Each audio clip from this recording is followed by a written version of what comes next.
Magandang gabi po sa inyong lahat.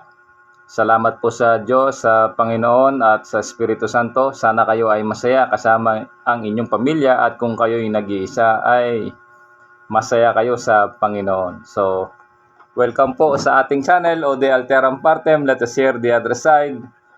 At syempre, nag-live po ako.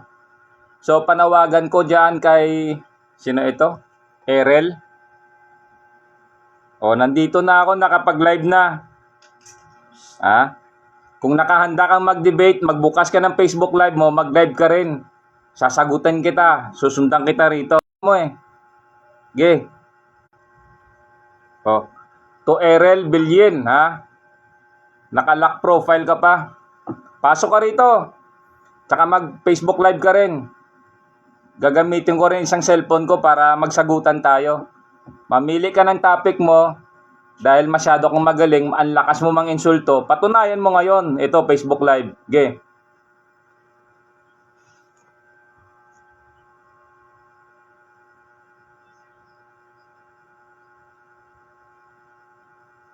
Di, ikaw, maglatag ka ng topic mo, naghahamon ka eh. 'Di ba? Pinasok mo itong page ng isang kapatid, ngayon naghahamon ka. Sana kung matalino ka, sinasabi mo lakas ng mga insulto, yung sinagot ko sa'yo, doon sa una mong comment, kung sana mag-read back ka ng read back ka ng comment. 'Di ba kayang patunayan? Ang sinasabi ni Brad Eli sa topic doon, about the Bible. Kung hindi ka ba naman sang katutak na bobo, ang topic, ang sinasabi ni Brad Eli, nandito, pakinggan nyo ho.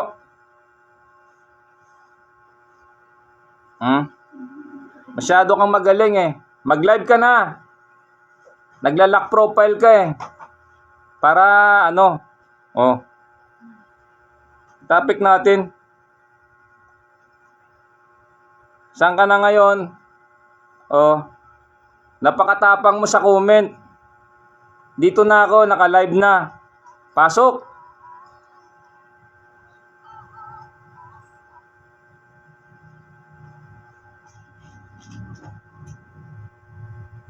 Panay ka comment eh.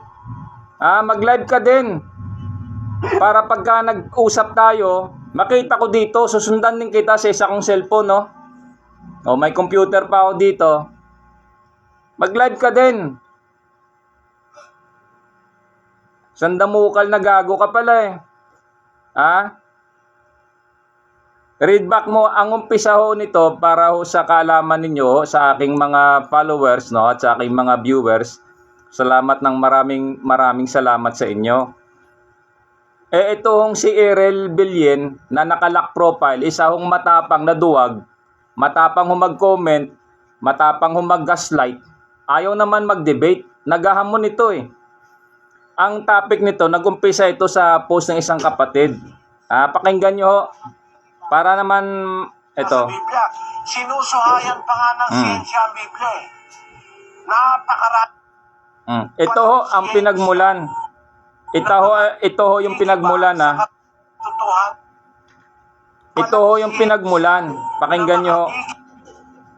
Walang siyensya na makagigiba sa katotohanan nasa Biblia. Sinusuhayan pa nga ng siyensya ang Biblia eh.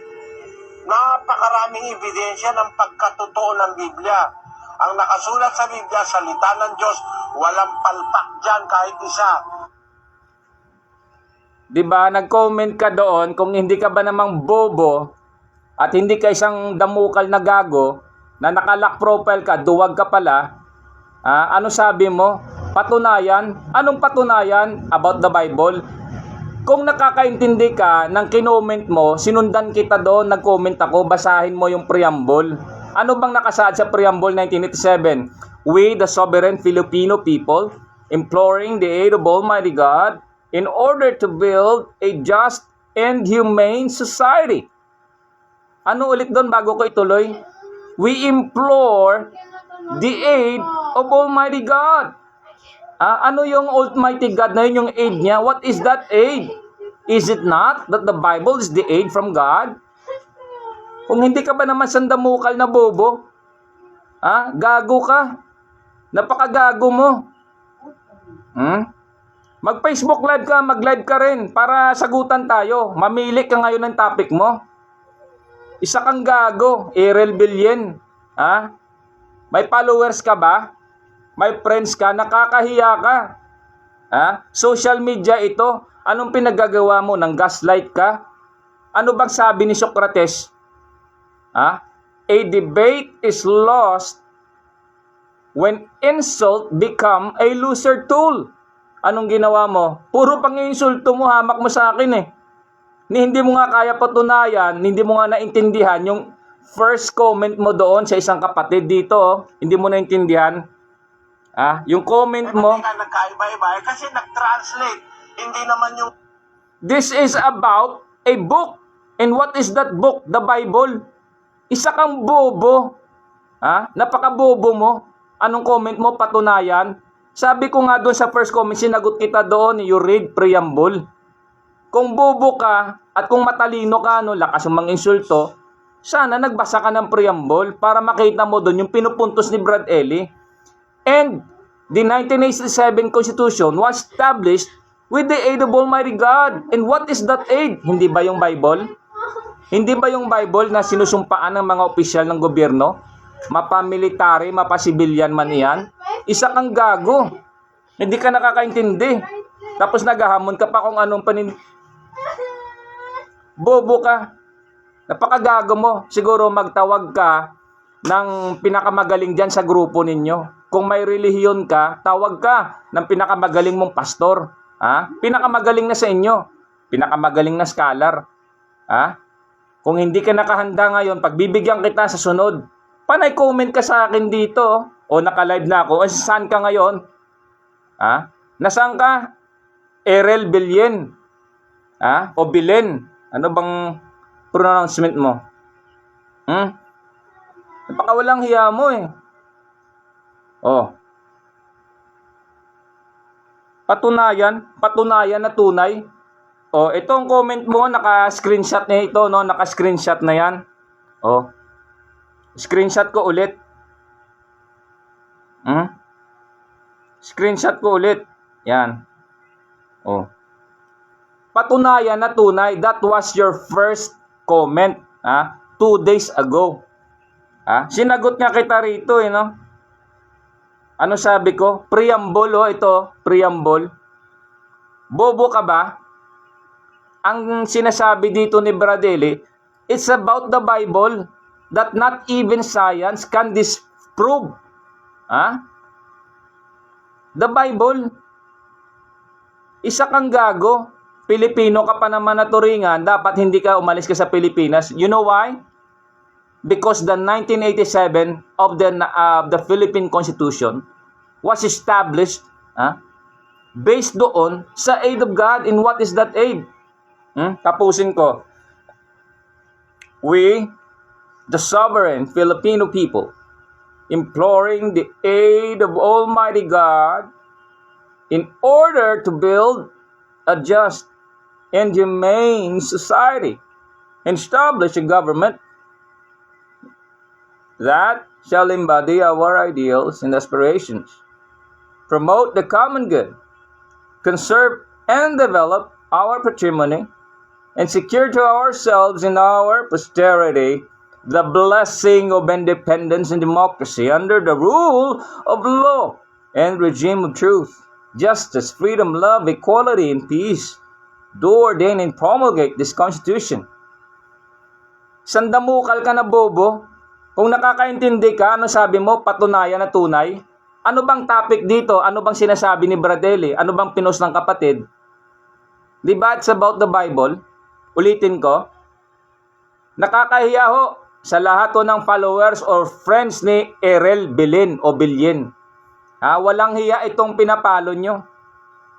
Naghahamon kung ano-anong pinaghugot-hugot. Hugot ka ng hugot. Isa kang gago. Anong gago? Walang alam. Bobo. Tanga-tanga mo. Nag-comment ka, hindi mo naintindihan yung pinagko-comment mo doon. Sa bagay, ma-share ko nga pala sa inyo, one of the Filipino movie na yung cast is si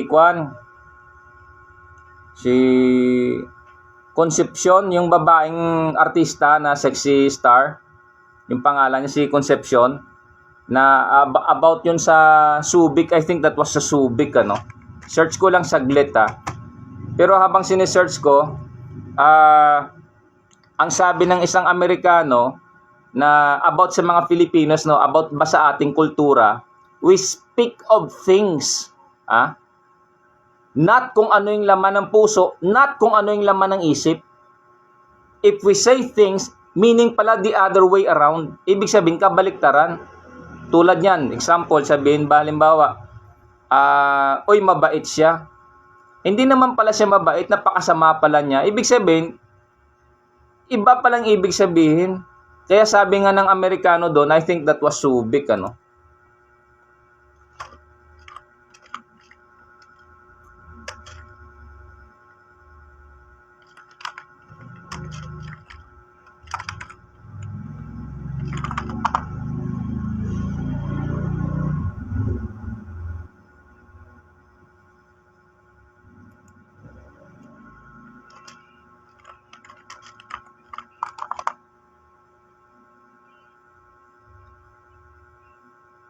Hahanapin ko ito kasi lagi na lang sa isip ko. Alma Concepcion. Yun, si Alma Concepcion. Ito, hahanapin ko yung movies niya rito.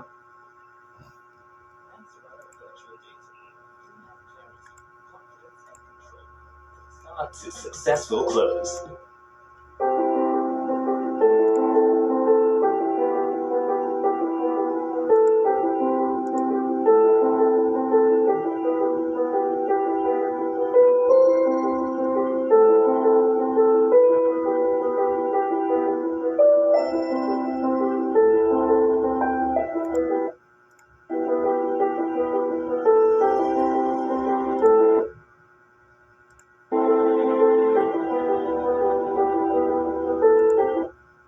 Ano to, yung pelikula na ito, I think it was ginanap ito sa Subic.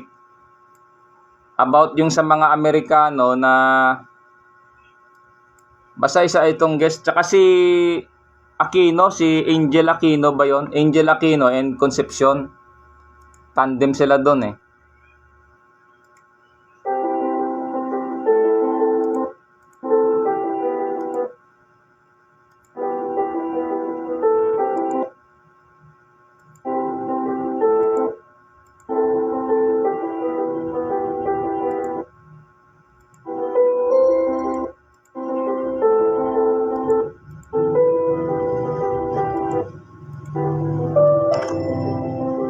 Kaya hanapin ko na lang. Ngayon ang sabi doon, sinasabi daw natin yung mga bagay, hindi siya yung pinakalaman ng puso, hindi pinakalaman ng isip. Ibig sabihin, if we say things, hindi siya yung talagang ano bang sa loobin mo. Kasi yung mga Amerikano, tandaan natin, sinasabi nila yung mga bagay na yan, kung ano yung nasa loob nila, kasi yun ang naging kultura nila, wherein sa atin daw hindi ganon. Usual naman talaga ganon kasi sa kultura nating mga Pilipino, syempre ayaw nating mapahiya tayo, ayaw mapahiya yung ibang tao. Kaya sinasabi na lang natin na okay ito, okay ganyan. Para bang ang isang terminology dyan, plastikan ba? Pero iba naman ang ibig sabihin din ng plastic, ano? Sa atin, para bang tinatakpan natin, para bang kina-cover up natin yung, may mga error yung iba, ganyan. Oy, okay na yan, okay ganito, ganyan. Para bang pakikisama. So, ito si Ariel Belen. Nasaan ka ngayon? Naka-live ka ba?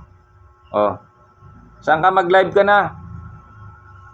Anong topic gusto mo? Walang siyensya na makagigiba sa katotohanan ng nasa Biblia. Walang siyensya na makagigiba sa katotohanan na nasa Biblia. Anong sabi mo? Patunayan na tunay? Di ba nagsabi nga ako sa'yo, preamble, basahin mo? If the Philippine government or the 1987 Constitution, ano sabi dun sa preamble? Is to establish a government. Isa ka palang damukal na gago, no? Ano bang alam mo? Yung manggago ka? O ngayon naka-live na ako. Nasaan ka ngayon? Inantay kita mag-live. Mag-live ka rin. Kasi papanoorin kita dito. Paano kung makapag-comment sa profile mo, nakalock ka? Na makagigiba sa katotohanan ng nasa Biblia. Sinusuhayan pa nga ng siyensya ang Biblia. O ano ngayon? Saan ka na ngayon? I-unlock mo yung profile mo. Kung talagang matapang ka, naghahamon-hamon ka ng topic, nagsandamukal ka na gago eh. To the followers and friends of this Erel Bilen o Bilyen, napakawalang hiya ng pinapalo nyo. Napakagagot sinungaling, sandamukal na gagong kinakalat nito sa social media. Manggaslight ka, manginsulto ka. Ano sabi ni Margaret Thatcher? If they attack you personally, meaning they have no political argument left. Should I say, you have no argument left? Nangatake ka ng personal eh. Anong sabi mo? Puro panginsulto. Anong talino ang pinapakalat mo? Bakit ka pa nag-social media? Bakit ba merong social media? Because this is a society, this is a community. Wherein we engage by discourse. We build. We educate. Anong education ang meron sa'yo? Anong maibibuild mo sa pang-insulto mo? Ganyan? Gago ka pala, tanda-tanda mo na eh. O nasaan ka ngayon? Mag-live ka ngayon. Hanapin kita rito. Walang siyensya na Nakalock profile ka pa rin, oh. Na-screenshot ko na ito. Pinicturan ko na. Nakalock profile ka, oh. Walang hiya ka. 111 friends ka. Walang hiya. To the friends of the so-called name Erel Bilen o Bilyen. Ano ka? Ba't ka nagpalit ng mga pictures mo rito? Matapang ka, di ba? Naghahamon ka pa ng topic. Bobo ka pala eh. Alam mo na, yung sinasabi ni Bradley, it's about the Bible, na wala hong science. Science cannot disprove the significance, the truthfulness.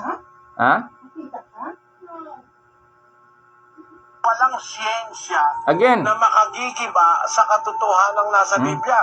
Sinusuhayan pa nga ng... Ano ka ngayon? Naka-live na ako. Naka-public na yung aking Facebook na ito, profile. Ikaw ano ka? Nakalak ka pa rin eh. Sandamukal ka na duwag. Napakagago mo. Naghahamon ka pa ng topic. Nasaan ka ngayon? Ito may nakatago ako rito, nakasave sa cellphone ko. Matagal na ito. Pinost ko na ito, may sumagot na, may nakasagutan na nga ako, nagpapakilala pa siyang tinamaan. Scientist daw.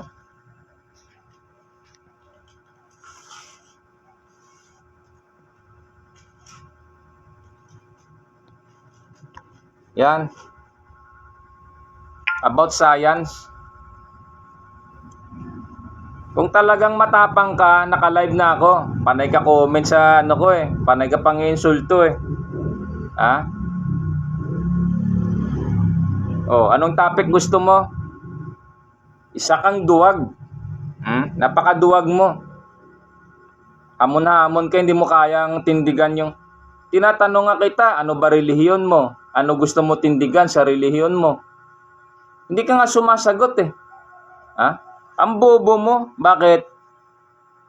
Hindi ba malinaw yung sinasabi ni Bradley dito sa pinost ng kapatid kung saan ka nag-comment? Ano sabi mo rito? Patunayan na tunay. Hindi ba ibig sabihin patunayan na tunay yung Biblia? In Job 37 verse 7, nakasulat sa kamay ng tao, the mark, yung minamarkahan niya, dactyloscopy, even sa NBI, CIDG, sa mga tawag nito forensic, no? Dactyloscopy, yung mga handprint, fingerprint. The science yan eh. Alam mo naman siguro ibig sabihin ng science by definition, madali lang naman kung i-search yan eh. Patunayan na tunay. Stupil ka na nga eh. Bakit? The 1987 Philippine Constitution, pinaka-proof iyan na ang Biblia, the aid of Almighty God, ay totoo. To establish a government. See? Wala hong ibang Biblia o ibang aklat na makahihigit sa Biblia. Ganun lang ho iyan. Ngayon nagpapakilala ka pang walang hiya ka, sa Diyos ka, tapos hinahamak mo yung Biblia. Comment ka rito, hindi mo naintindihan yung pinagsasabi mo sa comment section. Nauwi lang sa pang-iinsulto. Naggago ka nga talaga. Naka-lock profile ka pa, oh. Saan ka ngayon? Naka-live na ako, inaantay kita. Ba't di mo i-unlock yung profile mo? Gago ka pala eh. Isa kang duwag. Na makagigiba sa katotohanan nasa Pagbibigyan kita. Hanapin mo na kung sino yung pinakamagaling dyan sa inyo. Sa relihiyon ninyo. Sige. Tawag ka ng pinakamagagaling mo pa ng debater. Gusto mo 3, 5 eh. Gusto nyo 5 kayo dyan. Ako lang mag-isa eh. Pagbibigyan kita. May katuwang ka pa ngayon. Sige. Basta ikaw tagapagsalita. Kung gusto mo, may mga substitute ka, taga-alalay ka, pwede yun, payag ako doon. Baka makakita ka ngayon lang na debate ito, pero payag ako na meron kang mga alalay. Payag ako. Hindi ako matitinag kahit 5 kayo dyan, kahit 10 kayo magsabay-sabay kayo. Sabihin mo lang kung anong tindigan nyo, ano relihiyon mo, anong titindigan mo. Ganon yan naghahamon ka. Sabagay, hindi ka taka-taka na mismo sa pinos ng isang kapatid dito, sabi nga ni Bradley about the Bible, walang makagigiba kahit science, no? Not even science. Bakit? Ano bang sinasabi ng science sa matter? There are 3 types of matter or 3 kinds of matter. Ano yon? Solid, liquid, and gas. And what is human soul? Science cannot fathom what is the element of a human soul. Ito, ano sabi ni Duncan McDougall? 1907, Duncan McDougall. Ano sabi niya?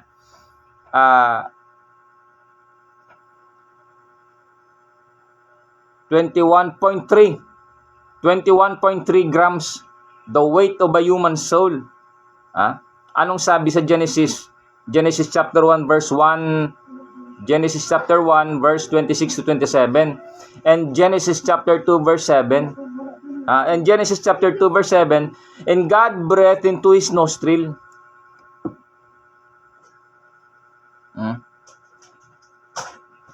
Ano ka ngayon? Isa ka sandamukal ka na bobo, tanga at gago. Kung meron tayong kalsada, meron tayong presidente, may mga military, may mga pulis tayo, may internet tayo, walang hiya ka, may mga jeep, mga LRT, lahat yan. It is because of the aid of Almighty God. Patunayan na tunay, gago ka pala eh. Bakit may fingerprint ka? Bakit may blood typing ka? Hindi ba katotohanan in science? Na mayroong mga blood type A, B, O, may type AB. Kasi bakit? Pag napasakan ka ng ibang blood type, pwede kang mamatay. Tinamaan ka ng gago. Bakit ka may fingerprint? Bakit ka kumukuha ng police clearance, NBI clearance? Huwag ka na kumuha nun. To establish a government that shall embody our ideals and aspirations, promote the common good.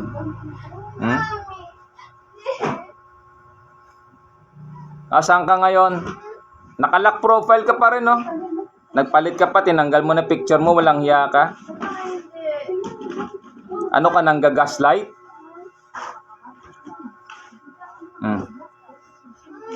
Yan, tingnan mo yung comment ko dyan, no? Pinos ko yan, taga-European yung nakadebate ko dyan.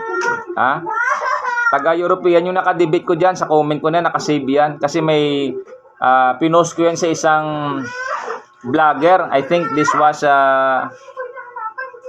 si Kent Hovind, no? Kent Hovind. Si Kent Hovind, kalaban niya yung mga atheist.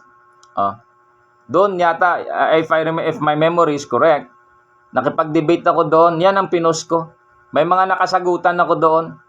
Hanggang ngayon, hinahamon ko nga sila debate live. Hindi na nga sila nag-live kasi bakit? Binlock na nila ako eh. Binlock nila ako, sinasabi ko siyang katotohanan yan. Kasi usual, pag may mga makasagupa ako, lakas manginsulto, ganyan, pinupost ko agad, pangalan ko doon, versus ganito, versus ganere. Tapos maglalagay ako ng issue or topic, ganyan. Hmm.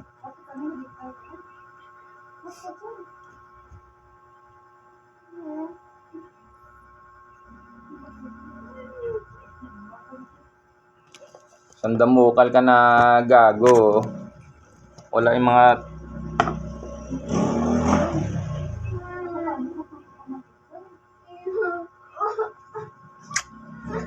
ano? Ano na ngayon? Ha?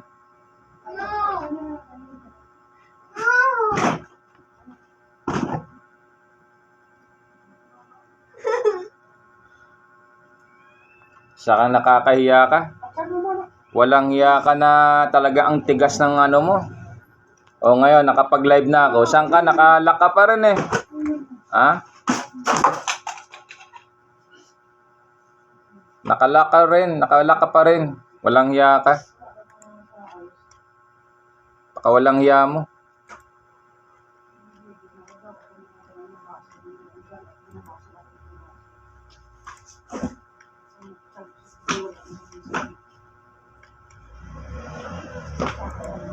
So, ganun lang ho. Pagpasensyahan nyo na.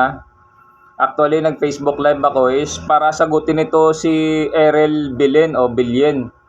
Kasi nag-aamon ito ng debate eh. Puro pangasar, puro panginsulto. Walang patutunguhan iyan. Ngayon, sinasagot na kita. Ito na, kapag live na ako, nasaan ka? Bakit naka-lock profile ka pa rin? Ganun ho. Kung isa kang tinamaan ka na sabi mo matalino ka, magaling ka, ikaw na. Eh bakit puro pang insulto ginagawa mo? Naintindihan mo ba yung first comment mo doon? Patunayan na tunay. Yun ang comment mo doon eh. Stupid ka kagad doon. Kasi preamble pa lang ng 1987 Philippine Constitution. Stupid ka na. Ganon yun. Stupid ka na. Naghahamon ka pa ng patunayan na tunay. Tulad ngayon, may internet nito, may cellphone, mga ganyan. Nakasulat nga sa Biblia mga ganyang bagay eh. Tapos sabihin mo ganyan, patunayan na tunay. Paano ka nakapag-comment? Paano ka nakapag-comment kung wala kang cellphone? Hindi ba yung pag-advance ng technology? Hindi ba nakasulat sa Biblia, even in the book of Daniel? Ganun lang yan. So, again so sinasagot ko itong si Erel Bilin dahil gusto niya mag-debate. Hanggang ngayon nakapag-lock pa rin siya ng profile, nakalock yung kanyang profile. At puro pang insultong ginagawa. Again, a debate is lost when insult become a loser tool. Socrates. Ganun lang yun.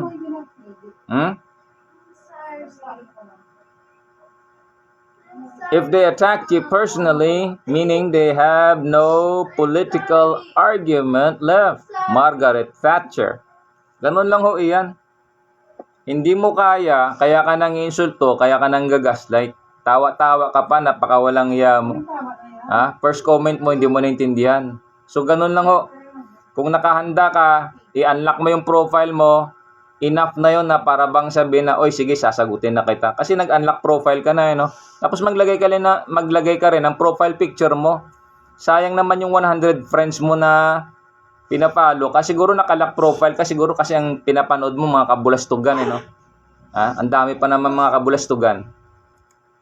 Baka yun ang ano mo. So ganun lang ho. So sa aking mga followers, viewers, maraming salamat sa inyo.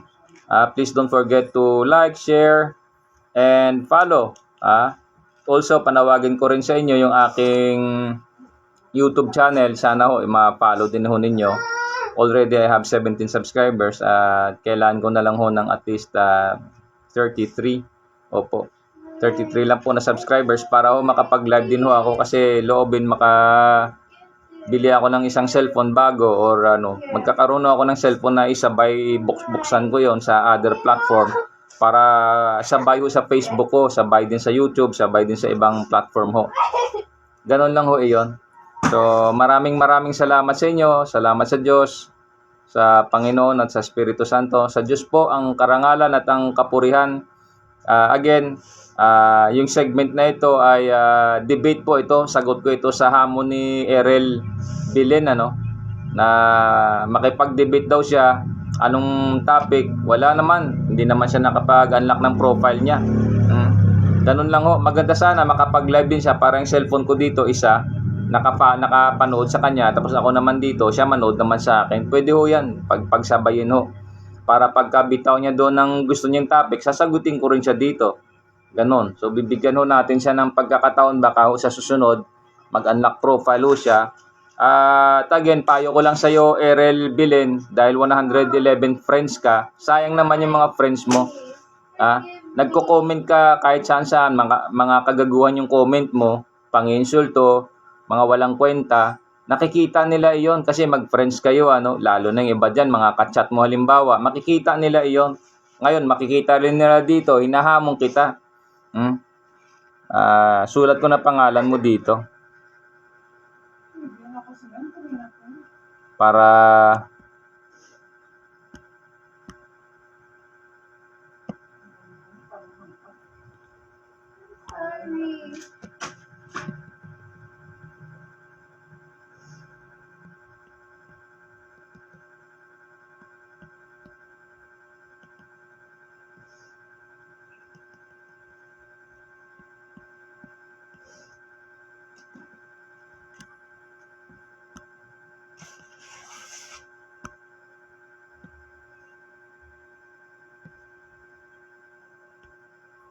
yan. Mukhang binlock mo na yata ako. Hindi ko na makita. Hindi na kita ma-highlight, Mukhang malungkot yata na balita. Parang binlock na yata ako ni Erel Bilin na to, nasaan na siya? Wala na siya. Hindi na siya mag-blue. Dapat nagbo-blue yan siya, Wala, hindi ko makita, Hindi ko siya mapin, Subukan ko nga ito ulit.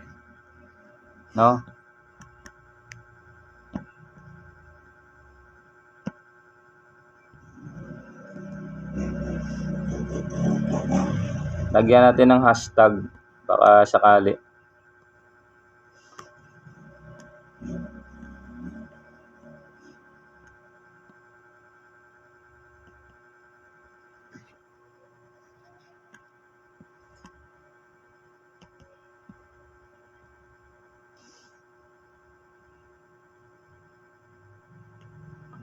Yan. Wala pa rin, So, pagbibigyan ho kita, pero parang ganitong, kung nakahanda ka makipag-debate, i-unlock mo yung profile mo. Kung kailangan mo ng alalay, baka sakaling matakot ka or what, huwag kang matakot dahil ang tapang-tapang mo sa comment, Lakas mo mang insulto. Kuha ka ng pinakamagaling mo dyan na alalay sa'yo. Ikaw magsalita. Isa, dalawa o tatlo, bahala ka. Kung ilan yung gusto mong katuwang makipag-debate, papayagan kita. Hindi ba special yon para sa'yo? Wala naman kasing ganong debate, Kasi ang usual sa debate, 1 versus 1 iyan. Tapos topic, tapos pro and con yan, Ganon yon, may mga rules yan, Pagbibigyan kita. Kumuha ka ng mga alalay mo, isama mo sa debate kung nakahanda ka, pagbibigyan kita. So, ganun lang ho. Tapos mamili ka ng topic. Kung gusto mo, mayroon pang pinakamagaling na nakuha kang alalay na magaling magsalita from time to time na pag halimbawa hindi mo kaya magsalita na ganyan, hindi mo kaya magbigay ng mga diin or what, para bang sa flip-flop, yung battle, sa rap, Parang ganun ba? Pag hindi mo kaya, sige, siya pasalitain mo. Para malaman nyo, So, naghahamon ka na din lang, lahat na ng pabor sa'yo. Sige. So, again, yun lang ho. Facebook Live na ito ay sagot ho ito sa hamon ni Erel Bilen, Bilen o Bilyen man, ano bang pag-pronounce yan? Bilyen? Erel, Andiyan naman, naka-post na ho. So, inaantay ko na mag-live siya. Wala ho. Malungkot na balita. Wala. Nakalock pa rin yung profile. So, again ho. Salamat po sa inyo. Shoutout pala sa aking magiting na tatay, Jesus Sukgang Senior, Daisy Sukgang, Sheila at Jan Sukgang, sa aking dalawang kapatid. Maraming salamat sa inyo, sa aking mga pamangkin, kaibigan, mga relatives. At shoutout dyan sa aking mga dating kasama dyan sa Philippine Coast Guard. Ito ngayon, nag-aantay pa rin ng review kasi nire-review pa rin yung aking appeal dyan. So, ganun lang ho. So, tanda naman natin, hindi naman ito panghabang buhay na ganito kasi ang prescription period, lahat ho ng violations, nagawa na ho dyan. So, hayaan natin kung makarating man ito, saka na lang ho, kasi wala pa naman ito sa korte. Sana nga makarating na. Maayos ito kasi may mga inaayos pa akong mga ibang bagay, mga konsiderasyon. So, ganun lang ho. Shoutout sa inyo. So, sa'yo, shoutout ko pa ba kayo dito?